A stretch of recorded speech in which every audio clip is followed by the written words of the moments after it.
Over There, Americans During World War I by Mason Wheeler, 6th hour. The draft. In May of 1917, Congress instituted a military draft. This was very controversial because many believed that this was an infringement on their rights as human beings to decide whether they wanted to fight and die for their country. But anyway, the government still instituted this, and more than 9.5 million men registered, and the men who entered were ages 21 to 30, but many of those men were very young, as young as 13.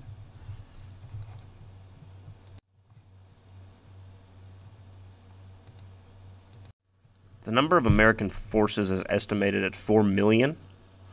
During this time, about a fifth of those soldiers were immigrants who had just immigrated from many European countries during the Great Immigration Boom during the early 1900s. About 13% of these forces were actually African American men, which was very controversial during the time because many believed that they would not fight for America, that they would try to hinder America due to their treatment during the late 1800s.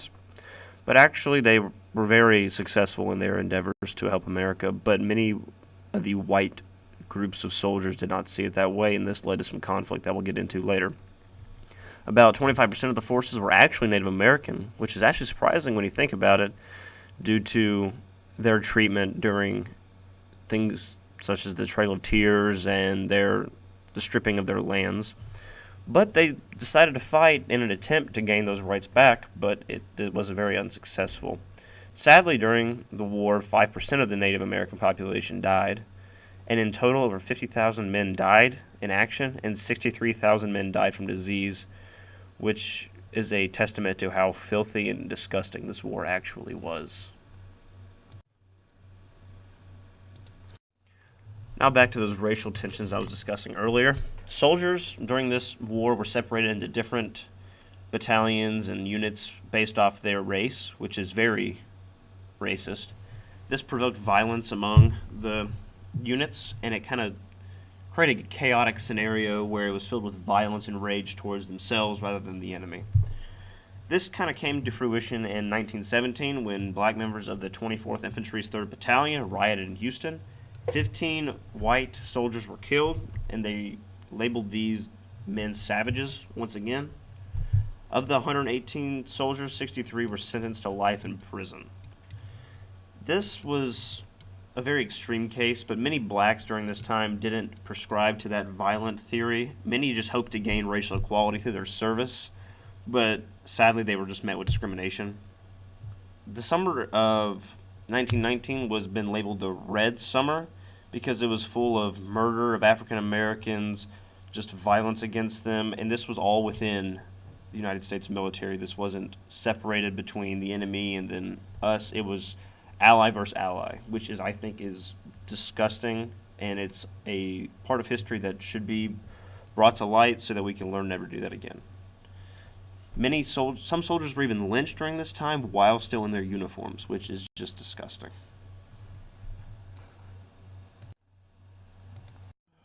But beyond the racial tensions and fighting back home among each other, the war actually brought people together. When I say the war, I mean the front, like the front of the front. It was brutal. There were trenches. It was just cold. It was wet. A soldier's daily life mainly consisted of living in trenches for days or weeks at a time. They had limited shelter. As you see in the picture, there was not much. If you picked your head up, there's a good chance you're getting shot.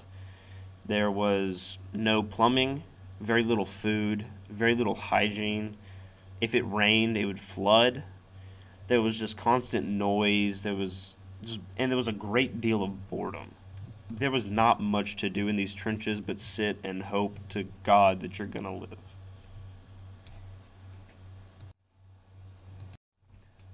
But because of all that extra time they had on their hands, many began to make trench art. And personally, I believe trench art is some of the most unique art that there is on the market, and I know that there are many people who believe that too. What they would do is they would take common items that they had, either coffee cans, bullets, shell casings, mortar shells, and what they would etch carvings in them, or they would burn them together weld them together to make art. As you see, the bottom left, that is a mortar shell that someone has engraved with some art, The middle is actually a lighter that they fashion out of bullets, which is very creative. And the third is a crucifix that they made out of bullet casings, and that metal is actually shaved down from a bullet. These went up on sale at an auction, and I believe they fetched a hefty penny during the time. I don't remember exactly how much.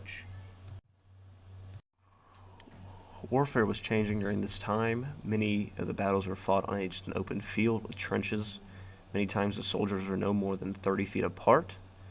Barbed wire was a very, very, very powerful weapon during this time because it could block an entire battalion of men and just keep them out in the open for machine gun fire.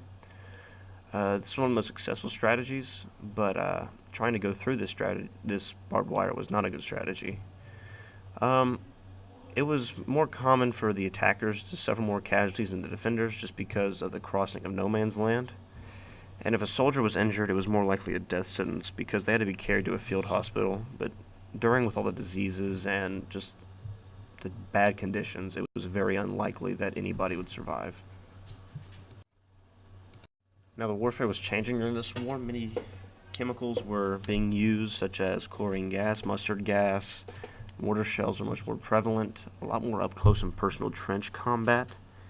This led to just be a really bloody war. This was considered the war to end all wars. Luckily, this is the only war where this was actually used prevalently. As you see in the photo, there is a gas mask for a baby, and in the photo to the right, gas masks were standard issue to most soldiers just for their own protection. Actually, a common practice would be to urinate on their socks so that chlorine gas would actually crystallize due to ammonia in the urine. It's just things like that that were used to prevent their own deaths during the war. That was very unconventional. War was also changing in the air. Planes were much more prevalent now.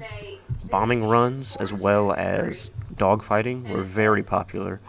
This was one of the newest fronts of the war, and it also allowed for a much more bloody part of the war.